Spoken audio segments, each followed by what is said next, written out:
Every AI slop expose I've made so far has told the same story. A show or YouTube channel starts out good, real people putting in real work, and then the money gets tight or laziness sets in, and the whole thing gets handed over to a machine. ArmSum became AISum. Meet Arnold became Meet Slopnold. Even the ugly dolls became a hell of a lot uglier. But today's video is different, because today's show was never good. It sits on 1.3 out of 10 on IMDb, which is about as low as IMDb goes. There was nothing in the new norm for AI to ruin, and yet somehow AI found a way to make it worse. Yes, the new norm, Twitter's flagship anti-woke cartoon, is, as of this year, fully AI generated. A show whose entire message is that new things are ruining everything has handed itself over to the newest thing there is. This is the story of how the worst cartoon on the internet somehow found somewhere even lower to go. The South Park of Twitter. Right then, on the 25th of June 2024, an account called The New Norm posted its pilot, and the caption deserves reading in full. The South Park of X. Legalize humor, the mini pilot of the first animated sitcom on X. Support this show and help fight the woke mind virus with laughter. Yes, they really billed it as the South Park of X. It is not, you won't be surprised, the South Park of X. So, the show was created by Akiva and Sophia Prell and developed by Jose Bahar. Akiva's day job is political consulting, which will surprise nobody by the end of the video. It's based on a webcomic called Woke World and loosely modelled on All in the Family, right down to the three-wall sitcom set and the canned laugh track. As for the premise, well, it goes like this. Norm, a conservative dad voiced by JP Sears, is under house arrest for threatening his daughter's school board over gender lessons. A non-binary influencer called Chaz, voiced by Dave Rubin, gets sent to live in his house and re-educate him. Larry Elder voices Norm's best mate. There's an AI robot in Norm's ankle monitor that beeps whenever he says something offensive, and an animated Elon Musk drops by since it's his website. And the theme song, Hold That Thought Because It Comes Back to Bite Them, was generated with Suno, an AI music tool, and includes the line, "Thank God for Elon Musk and his shitpost memes." Let's give it a listen. Thank God for Elon Musk and his shitpost memes. Yes, a theme tune written by software to praise a billionaire on the billionaire's own website. Truly lovely stuff. And yet the pilot, it did numbers. 22 million in 2 days, according to the Daily Dot, which also noticed, with the driest pen in journalism, that it was unclear if all those views are from fans. 22 million views, the way a motorway pileup gets 22 million glances. For more AI exposés like this one, please hit that subscribe button, because believe me, in 2026, there's no shortage of material. Everyone piles in. To call the reviews unkind is the understatement of the year. Sabres Park covered the pilot and called it one of the most unfunny things I've ever seen in my life. Over at Unheard, Gareth Roberts wrote that it is not just terrible but flesh-creepingly awful. The jokes, such as they are, all crash like bags of tools being dropped down a lift shaft. Then there's my favourite review from an anonymous IMDb user, which I'm reading in full because paraphrasing it frankly would be vandalism. This show was so bad I got syphilis. The doctors were familiar with the type of syphilis when I went in. Apparently a lot of people are contracting it from watching this show. It's not the STD kind of syphilis. I checked and the NHS website has no such page for this. So we'll have to take his word for it. And check out this next bit. The AI accusation started on day frickin' 1. One viewer wrote at the time. The script is 100% AI generated. Another asked why the theme tune sounded synthetic. There wasn't a single country singer available? Now, you should file both of those away, because 2 years on, they read like a frickin' weather forecast. And yet, the pilot thrived. It's picked up an ironic cult following. The funny bad crowd. People who love it the way you love a three-legged cat. You know exactly what you're getting, and honestly, that's why you're there. It became one of the internet's favourite punching bags, and punching bags need looking after. The long silence. Then came the silence, with the occasional bit of content. A second episode, Electile Dysfunction, landed on Halloween 2024, days before the American election.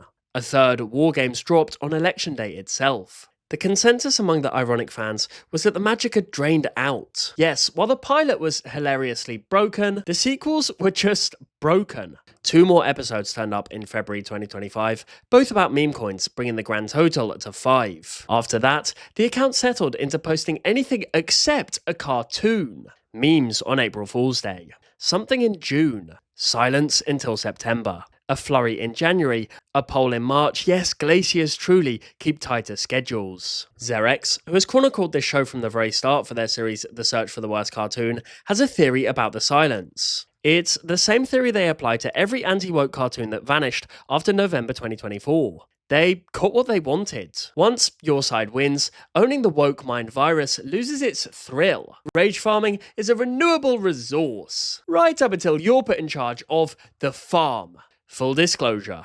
Then, on the 11th of May 2026, after more than a year without an episode, the account erupted. UFOs, UAP files, black triangles, Tic Tacs, all of it building for a 38-second teaser for a 6th episode called Full Disclosure. And in the spirit of full disclosure, none of it was made by human beings. Norm steps out of a glowing portal, fist clench, face like a returned parcel. The family lays into him. You went to get normal beer like months ago. Time distortion. And your voice changed. So did yours, like twice. That last line is the most honest joke this franchise has probably ever produced, because the voices, they have indeed changed. They've swapped the entire cast for text-to-speech by the sound of it, as Zerex put in what they've announced as their final New Norm video. I don't feel like delaying it. It's f***ing AI generated. The new norm is now officially AI SLOP, ladies and gentlemen. The new norm is now AI SLOP. You could very clearly tell everything about it looks off. Like, the whole f***ing thing is AI. Like, the art, the animation, the voice acting, all of it is AI. All of it is just straight up AI, I swear to y'all. And there's one thing about this that makes this whole thing worse. The show used to be made by hand. A community note pinned under the teaser reads, "The New Norm has been raising money for animation of their first season and showed a breakdown of their animation process. It looks like now they've discarded all of that and have changed to AI generation. You can see the change with your own eyes. The pilot had storyboards and concept art drawn by real people. The teaser has a man with the wrong number of fingers. As for when the full episode arrives, your guess is as good as mine. The teaser promised declassified, cleared for release May 2026. Well, Zerex checked in July and found nothing. I'm recording this in August and found nothing. The show about government cover-ups can't even release its own files. The old norm was right there. So let's spell out the problem. The new norm has one message. New things are bad, old things are good. It's in the title. And yet, the people making it have just handed everything, art to voices, over to the newest technology on the planet. In the words of Zerex, isn't the whole thing of like the new norm is like the new norm is bad and the old norm is good. So if that's the case, then wouldn't it be like, you know, using AI to create everything, having everything be drawn and animated and voice acted and whatever, have it all be done by AI, you know? Wouldn't all of this be considered part of the new norm and would therefore be considered bad? It's the Amish launching a drone delivery service. You know, having like all of this be like done by humans, having like, you know, humans voice act the characters, having like humans animate the characters, having humans do the art, you know, having it be human made. Wouldn't that count as being part of the old norm and would therefore be good? You know, to talk about not practicing what you preach. Yes, there is no version of this that makes any damn sense. And you've got to remember the fans. And remember for a second who these fans actually are. Because nobody in that comment section thought the show was actually any good. They watched the show the way you slow down past a car crash. And yet, when the AI teaser dropped, the anger was real and it split into 2 camps. Camp 1 saw the hypocrisy. In the words of this commenter, the side of tradition being pro-AI is just about the most perfect representation of the right in general. Another pointed out this goes well beyond one cartoon. Not only did Kirk get a humiliating AI song, but one of the biggest far-right animated series has become AI garbage. Safe to say, he's probably spinning in his grave at the speed of light. So even the people who hate this show expected better from it. It's quite an achievement, that one. Camp 2, on the other hand, was grieving. One mourner wrote, I cannot believe that the new norm of all things managed to lose what little soul it had. And that word, soul, it kept coming up. Because the one thing the old episodes had going for them was that real people made them. Badly, yes, but on purpose. As one commenter put it, at first it was kinda intriguing to me that real people would come together willingly to work on a show as awful as this. But even that small charm was wiped away because of AI, as if it's their way of saying, yeah, we don't want to put in any efforts into this anymore. The rest of the comment section reads like a damn funeral. Where's the human-made sludge I remember? Asked this fan. Which might be the first case in recorded history of somebody actually missing sludge. I thought this shizzle was genuinely made on GoAnimate, confessed another. And GoAnimate should honestly sue over that comparison. This fan asked a question that stays with me. Why do all the characters look so miserable just being there? It's because they know. On some level, they know. One commenter also remembered the detail I told you guys to hold on to at the start. The new norm was always using AI. They used it for their theme song. So yes, the AI was in the building from day friggin' one. Now though, it runs the place. I got one last comment for you, and it's honestly the best explanation of this whole mess I've seen yet. Because remember, the new norm is modelled on All in the Family, the old sitcom about Archie, a bigoted man who wanted the old days back. But here's the difference. All in the Family was laughing at Archie, the new norm agrees with its Archie. As the commenter surmises, the whole show is Idiot watches show about idiots who reminded him of himself, but the idiots didn't know he was the butt of the joke, so he made a tribute to the show that destroys the whole point. So the show never even understood the joke it was built on. And that was even before the machines took over. SLOP Nation. Right, let me try to explain why this all winds me up so much. You know, beyond the fingers and the creepy blinking. Because this one stupid cartoon sums up where the whole internet's ended up in 2026. Because think about what this show says it believes. The clue is in the name. The old ways were better.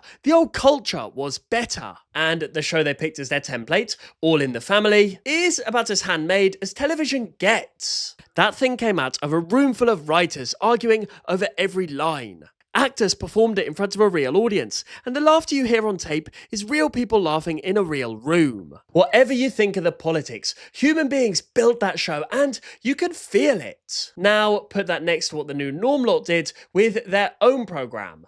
They had artists, they had voice actors. According to that community note, they were fundraising for proper animation and showing off the process. Then AI got cheap enough and every human involved went in the trash. And look, if you believe a culture is worth preserving, surely the first thing you preserve is the people who make it. The animators and the writers, the actors, the bloke doing the theme tune. That's what a culture is. Sacking the lot of them and then typing a prompt instead is indeed a funny way of being a traditionalist. And by their own logic, the people behind the new norm should absolutely hate the new direction. This is, after all, the same crowd that spent years warning about machines taking your job and screens rotting at your kids' brains. Then a machine came for the artists, of all people, and they held the door open for it. To the people behind the new norm, I say this. If Hollywood's problem is soulless product, go on then, make something with soul in it. Show us how it's done. And yet, a man with mismatched eyes and a flickering gas mask reading lines through a voice generator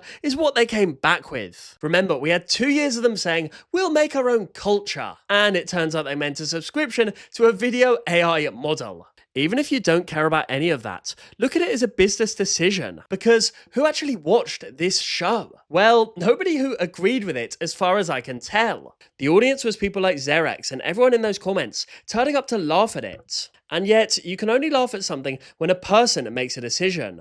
The weird line read, the laugh track, somebody chose those and the choosing is the funny part. And yet, nobody chooses anything in SLOP. It's noise arranged into a shape.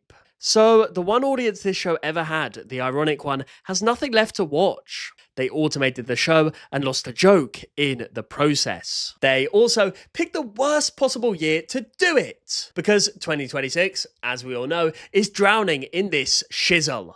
Merriam-Webster made SLOP its word of the year for 2025. cheap AI content churned out in bulk, that's pretty much the definition. The boss of YouTube, Neil Mohan, opened this year promising to reduce the spread of low-quality AI content, and in the same letter, he was bragging that 1 million channels use YouTube's AI tools every day. That's like a brewery announcing a sobriety drive. It just doesn't make any sense. And that's not the last of it. There's a study that found if you open a brand new YouTube account, more than a fifth of the first 500 videos it feeds you are AI slop. And remember, every one of those is sitting on top of a video some human animator spent a month making. That's what's happening to the culture that people behind the new norm bang on about defending. And they saw all of that and thought, yes, more of this please, from us specifically. The show warned us originally that the new norm would destroy everything, and then went ahead and demonstrated it. Honestly, the title was right all along. It's just a shame about the rest of it. Where this leaves us. I'll give the last word to this poet I found in Zyrix's comment section, because it's pretty damn good. The old slop ain't the same as the old slop. With each passing day, my slop turns synthetic. When will this nightmare end? Thank God for the artists. Let us pick up pens. Let's humanize the arts again. Make America organic again. Wordsworth had daffodils. The comment section had this. And honestly, it's better writing than anything the show has ever put out, AI or otherwise. So, farewell, Norm. You started out a terrible cartoon and ended up a screensaver with opinions. The old Norm was right there the whole time. All you had to do was draw it. Thank you so much for watching. I'm traveling, obviously, but still making videos for y'all. Hope you appreciate it. Till next time, snipe, snap, out.